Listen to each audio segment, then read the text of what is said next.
Private स्कूलों की मनमानी को रोकने के लिए दिल्ली सरकार की तरफ से डीओई की तरफ से एक ऑर्डर किया गया है, जिसमें ये कहा गया है कि अब आपको सिर्फ स्कूल की बताई हुई एक ही दुकान से किताबें कॉपियां खरीदने की ज़रूरत नहीं है, बल्कि स्कूल आपको 5 कम से कम ऑप्शन देगा। इस तरीके की कई तब्दीलियां उसमें की गई हैं। अपराजिता जी हमारे साथ हैं, लंबे समय से अभिभावकों के साथ जुड़ी हुई हैं। ये जो ऑर्डर आया है डीओई का, किस तरीके से इसे देखती हैं? आपको लगता है स्कूल इस ऑर्डर को मानेंगे?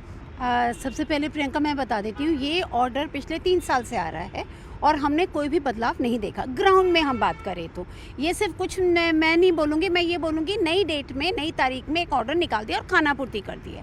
क्यों? क्योंकि आदेश की अगर अवहेलना की जाती है तो वो उन्हीं सरकारी अधिकारियों की जिम्मेदारी है जो उसका पालन करवाएंगे, वो उनकी जिम्मेदारी है। बट ग्राउंड रियलिटी क्या है, कुछ मैं आपको एग्जांपल देके कहूँगी। सबसे पहली बात है तो ग्राउंड में 5 वेंडर्स की जहाँ तक बात है, हम लोगों ने अपनी तरफ से भी रिसर्च किया और हमारे पास पेरेंट्स से बताया, नंबर 1 या तो स्कूल से वेंडर्स के नाम ही नहीं दिए, ठीक है। नंबर 2, स्कूल ने वेंडर के नाम दिए हैं तो आपको पता चलेगा 4 वेंडर तो काम ही नहीं है, उनको पता ही नहीं है। एक ही वेंडर है, वो भी कहेगा मैं स्कूल में ही बेच रहा हूँ। तीसरी बात, हो सकता है आपका वेंडर बहुत ही दूर हो। जैसे एक पेरेंट ने बताया कि उनके स्कूल है मयूर विहार में, आपका वेंडर है गुड़गांव में, तो क्या गुड़गांव में जाके खरीदेगा? मतलब नटशेल में बात यह है कि स्कूल जो बेचेगा अपने ही टक शॉप में ही किताबें वो बेच रहा है, पहली बात। बट यहाँ एक महत्वपूर्ण आपको बात बता देती हूँ, दिल्ली हाई कोर्ट का, अगर मैं गलत नहीं हूँ, 2019 में ऑर्डर आ चुका है ऑलरेडी। स्कूल जो सीबीएसई अफिलिएटेड हैं वो केवल और केवल एनसीईआरटी की किताबें बेचेंगे। तो जब दिल्ली हाई कोर्ट का ये ऑर्डर आ चुका है तो शिक्षा विभाग उस ऑर्डर की अवहेलना करते हुए ये क्यों कह रहा है आपको 5 वेंडर दिए जाएं? क्यों नहीं वो स्कूलों को डायरेक्शन देता कि आप टाइम के हिसाब से आप एनसीईआरटी की बुक्स का रिक्वायरमेंट आप डालें, बुक्स एनसीईआरटी की लगाएं। ये मैं क्यों कह रही हूँ, आप कोई भी एग्ज़ाम ले लें, जब बच्चा 12th पास करता है, आपने से 12वीं तो पढ़ानी नहीं है, आपको हायर एजुकेशन में भी जाना है, कोई भी एग्ज़ाम ले लें, इनफैक्ट इंक्लूडिंग सीयूईटी, सभी में एनसीईआरटी का सिलेबस आता है। कोई भी कॉम्पिटिटिव एग्ज़ाम हो, चाहे जेई हो, चाहे नीट हो, चाहे कोई भी एग्ज़ाम हो, हर एक में आपका एनसीईआरटी का आता है। जब एनसीईआरटी का आता है तो आप प्राइवेट पब्लिशर की किताबें क्यों बेच रहे हो, ये प्रश्न उठना चाहिए। ठीक है। और आप हमें कुछ लिस्ट दिखा रही थी जिसमें आप बता रही थी कि क्लासेस का जो एक बार का बल्क बाइंग इनको स्कूल से करना होता है, कितने तक का खर्चा इनका तकरीबन होता है? देखिए, ऑन एन एवरेज हम लें तो एस्टिमेट हमारा 6 से 7 हज़ार का मिनिमम खर्चा आता है। और क्या क्या होता है इसमें? उसमें आपकी किताबें हैं प्राइवेट पब्लिशर्स की, और उसमें आपकी ज़बरदस्ती लगाई गई नोटबुक है जो स्कूल अपनी ब्रांडिंग के हिसाब से देता है। तीसरी बात है, इसमें ऐसे बहुत सारे अटरम शटरम आइटम हैं जो कभी भी यूज़ नहीं होते। जैसे आपकी एटलस हो गई, जैसे व्याकरण की बुक हो गई हिंदी और इंग्लिश की, वो आपको हर साल खरीदना ज़रूरी है। 4th, 5th, 6th, 7th, 8th हर साल खरीदना ज़रूरी है। एटलस हो गई, प्लस आपकी एल्यूमिनेक हो गई। आप अपने बच्चों से, मेरे स्टेटमेंट के बाद देखिएगा, कोई भी अपने बच्चों की एल्यूमिनेक देख सकता है। एल्यूमिनेक में यहाँ तक कि एक लाइन भी लिखी नहीं होती। तो यहाँ प्रश्न ये उठता है, जब हम पर्यावरण की इतनी बातें कर रहे हैं, हम क्यों ज़बरदस्ती प्राइवेट पब्लिशर्स पे जा रहे हैं? नंबर 1।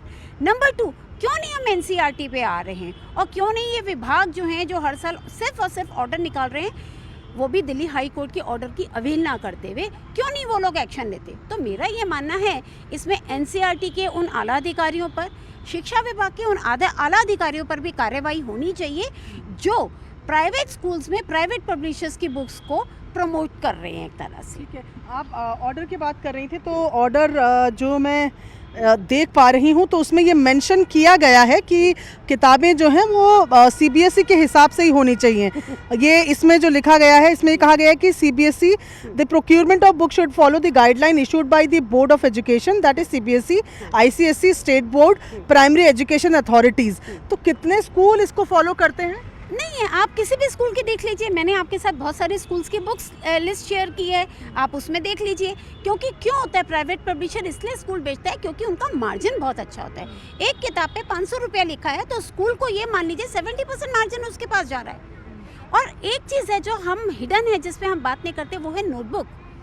स्कूल कहता है कि मेरी ही नोटबुक में बच्चा पढ़ेगा जिसमें उसकी ब्रांडिंग है, नोटबुक पे भी ब्रांडिंग है, उसके कवर पे भी ब्रांडिंग है, उसके ऊपर एक प्लास्टिक का कवर और चढ़ा देते हैं। तो आप हमें लिखित में दे दीजिए, आपकी ही नोटबुक में पढ़ के लिख के मेरा बच्चा ज़्यादा इंटेलिजेंट बनेगा। अगर आपके पास ऐसी स्टडी है तो आप हमें दे दीजिए, हम अपने बच्चे को पढ़ा देंगे, उसी नोटबुक में करवाएंगे काम। क्योंकि मेरा ये कहना है, क्योंकि जो नोटबुक स्कूल 60 रुपीज़ की बेच रहा है, अगर हम प्रोडक्शन कॉस्ट की बात करें तो स्कूल को वो 15 रुपये से ज़्यादा की नहीं पड़ेगी। और एक चीज़ आपको और बता देती हूँ जो महत्वपूर्ण है, स्कूल जो है, एक जो संस्थान है, वो सोसाइटी एक्ट में रजिस्टर होते हैं, जो नो प्रॉफिट और नो लॉस में चलते हैं। और इसको भी मेंशन किया गया ऑर्डर में। हाँ, बेशक देखो ऑर्डर में सब कुछ मेंशन है, सारी चीज़ें ले ली, बट पालन कहाँ हो रहा है? ऐसा नहीं है शिक्षा विभाग के पास कंप्लेंट्स नहीं गई हैं, ढेरों कंप्लेंट्स गई हैं। क्वेश्चन ये है कि इम्प्लीमेंट क्यों नहीं हो रहा, क्यों उन अधिकारियों के ऊपर एक्शन नहीं हो रहा जिनकी जिम्मेदारी एक्शन करवाने की, जिनके दाम जिम्मेदारी है पालन करवाने की। तो आपको कोई उम्मीद है नहीं कि इस ऑर्डर के बाद? नहीं, ये तो मैं कहूँगी, मैंने बोला जैसे अपनी शुरुआत में, ये सिर्फ नई डेट में ऑर्डर आ गया, कुछ नहीं होना जाना। और लास्ट में एक महत्वपूर्ण बात, ये ऑर्डर 2 दिन पहले क्यों निकाला? क्या शिक्षा विभाग को ये नहीं पता कि 1 अप्रैल से नया सेशन शुरू हो गया? तो प्लीज़ आप शिक्षा विभाग को बोलिए कि किताबें बिक चुकी हैं, 99% किताबें बिक चुकी हैं, 1-8% होगा किसी पेरेंट ने किताबें नहीं खरीदी होंगी, वो बात दूसरी है। और अंत में हमने इसका क्या तोड़ निकाला वो भी आपको ऐड कर देती हूँ प्रियंका।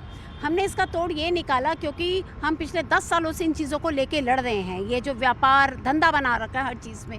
हमने पेरेंट्स को इतना जागरूक किया कि आप अपने ही स्कूल की बुक्स इंटरचेंज कीजिए, आप एक दूसरे को ट्रांसफ़र कर दीजिए बुक्स। तो मेरे पास n नंबर ऑफ़ स्कूल्स हैं जहां मैं खुश हूं देखकर कि वहां पेरेंट्स बुक्स एक्सचेंज इंटरनल कर रहे हैं। पर ये तो पेरेंट्स की बात हुई। बात ये है कि जब हम बात कर रहे हैं स्कूल्स की, तो ये नियम जैसे कि अपराजिता जी बता रही हैं कि हर साल इस तरीके का एक ऑर्डर आता है, इस बार भी आया हुआ है जिसमें ये कहा गया है कि वेबसाइट पर आपको सारी जानकारी डालनी होगी कि आपने कौन सी ड्रेस रखी है, 3 साल तक आप यूनिफॉर्म को बदल नहीं सकते हैं, आपको 5-5 वेंडर की लिस्ट वेबसाइट पर तमाम चीज़ों को डालना है। लेकिन ग्राउंड रियलिटी से वाकफ़ करवा रही हैं अपराजिता जी, जो साफ तौर पर बोल रही हैं कि ग्राउंड पर इसका असर नहीं है। एक तो डीओई का ऑर्डर लेट आया है और उसके बाद मैक्सिमम पेरेंट्स जो है किताबें खरीद चुके हैं, और जो अभी भी खरीद रहे हैं उनके लिए भी कोई बदलाव देखने को नहीं मिल रहा है।